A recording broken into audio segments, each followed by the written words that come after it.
నీ భర్తను నువ్వే అర్థం చేసుకోకపోతే నేను అడుగుతున్నాను, వేరొకరు అర్థం చేసుకుంటే అయిపోయింది కాపురం ఇంకంతే. నీ దగ్గర దొరికిన ప్రేమ, నీ దగ్గర దొరికిన మనశ్శాంతి, ఇంటికి వచ్చేసరికి నీ దగ్గర దొరికిన నెమ్మది వేరొక దిక్కున దొరికితే నీ కాపురం ఏమవుద్ది?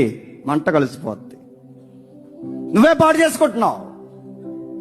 నీ దగ్గర ఎంతో ప్రేమగా ఉండాలనుకున్నప్పుడు ఎందుకు నస మాట్లాడితే పుట్టింటి గొడవలు, మాట్లాడితే అత్తింటి గొడవలు, మాట్లాడితే ఏదో ఒక నస. చెప్పకు కొన్ని విషయాలు ఆయన వరకు వెళ్ళనివ్వకు.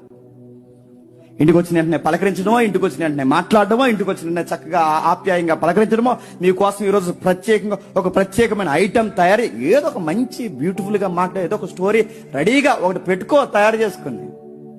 అదేం పెట్టవు. ఇంటికి వచ్చిన వెంటనే మొదలెడతావు. సర్ఫ్ ప్యాకెట్లు అయిపోయినాయి, టైట్ కూడా అయిపోయింది అందట. ఆడి సికాకు వచ్చేది ఇంటికి వచ్చిన సర్ఫ్ ప్యాకెట్లు అన్నదంటే, నీ సర్ఫ నీ సౌడు నువ్వుగా అంటాడు. శాలరీ పడక నేను ఎడుతున్నా సర్ఫ్ ప్యాకెట్లు అంటావు నువ్వు అంటాడు.